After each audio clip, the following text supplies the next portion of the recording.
Uşaq getdi, peşə öyrəndi. Həkim oldu, hüquqşünas oldu, musiqiçi oldu, taksi şoförü oldu. Bunların heç birində tərbiyə söhbəti yoxdur. Bunlar hamısı təhsildir. Öyrəndir nəsə. Bəs bu tərbiyə hardadır? Lazımdırmı? Lazım deyilmi? Bəli, taksi şoförüdə tərbiyə olsa, xaricdən vətəninə gələn turisti aldatmaz.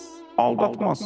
Əmin olsa hətta belə ki, məni heç kim tutmayacaq, hüquq məni cəzalandırmayacaq, onda da aldatmaz. Niyə aldatmaz? Düşünürlər ki, mənim vətənim var, mən vətənimin nümayəndəsiyəm.